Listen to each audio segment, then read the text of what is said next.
But first up on the show this afternoon, as you know, also on Friday, we voted to remove the word blasphemous from the Constitution. Every single one of the 40 constituencies voted in favour of the removal. So today we're going to be taking a look at the best and worst countries in the world to live as an atheist and how Ireland does when it comes to discrimination against non-religious people. And this is on foot of a new report from the International Humanist and Ethical Union, which found that out of 196 countries, Ireland fell into the rankings in 115th place. So to find out why we don't rank higher, I'm joined in studio by Michael Nugent, chairperson of Atheist Ireland. Michael, thanks for coming in to us on your bank holiday. Tell me some of the findings and where we come as a country in terms of that report. Well, the best countries to be an atheist are Belgium, Netherlands and funnily enough Taiwan, which is a bit of an outlier. Those are countries which are ranked with no discrimination or repression in the areas of constitution and government, education and children's rights, community and society and family, and freedom of expression. So they're the four areas that are ranked. So they're the best three. The worst three are Saudi Arabia, Afghanistan and Pakistan. Now there is severe violations of human rights in those areas. When Pakistan was being questioned by the United Nations Human Rights Committee last year, we sent out a delegation from Atheist Ireland and the Evangelical Alliance of Ireland and the Ahmadi Muslim Community of Ireland. We're three groups who have very different worldviews, but we all have members of our respective communities in Pakistan who are persecuted, who can't speak out for themselves because of fear of further reprisal and further persecution. So we went over to Geneva to speak out on their behalf. And we really find that the repression in those countries and essentially the overlap between religious authority and political authority makes them intolerable places to live. Now, Ireland is somewhere in the middle where it's kind of weird. We're 115th out of 115th out of 196. Yeah. Now that sounds bad, but it's not as bad as it sounds, because that's just the ranking. But in terms of the actual repression, Saudi Arabia, which is the worst country, would be about 20 times as bad as Ireland, because the level of repression and discrimination increases significantly towards the worst end of the scale. Now, the Human Rights Officer with Atheist Ireland, Jane Donnelly, she was quoted in the report, and she said that in Ireland the non-religious are now the second largest group in society after Roman Catholics, but they still face religious discrimination. Tell us can you elaborate a little bit further on that? Like, what kind of religious discrimination do we come up against? The next big constitutional issue is in a couple of weeks' time we have Michael D. Higgins again taking office, which means he has to again swear a religious oath, which is in the Constitution.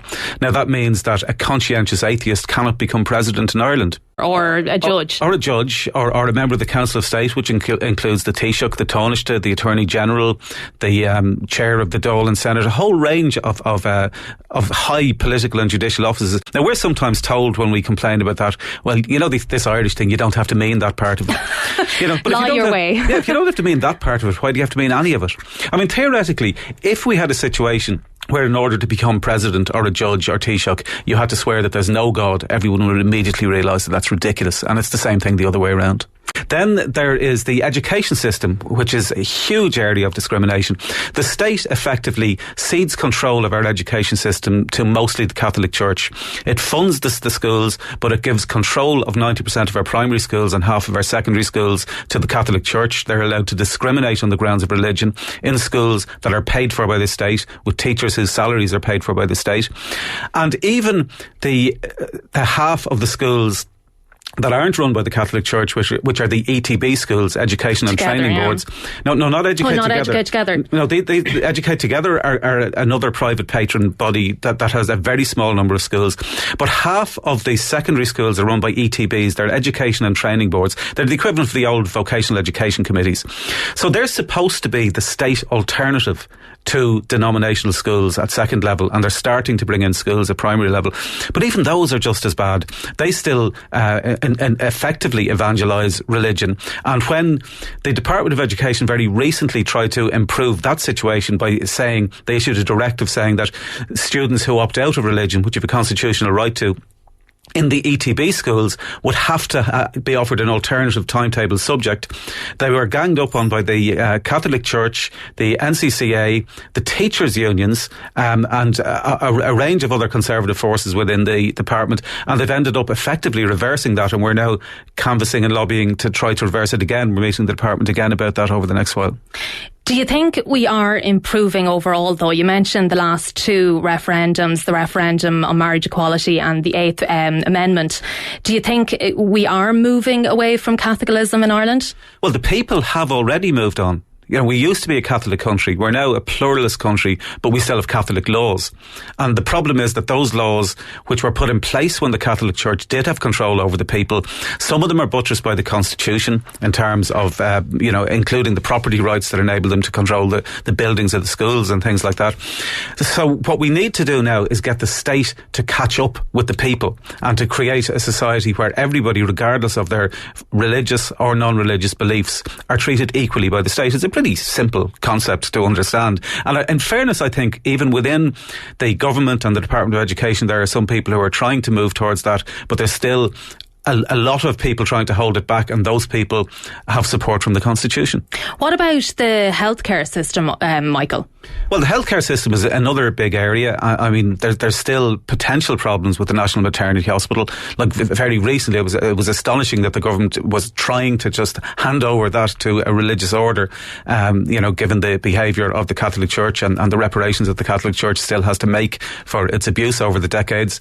And there's still a question now as to how that's going to be run and what control they have. And there is no doubt that if there are religious orders in any way in control of those hospitals, their primary loyalty and duty is to the Vatican. And the Vatican will tell them, no, you cannot perform abortions or have abortions performed in hospitals that are under Catholic control. So that's a really big issue.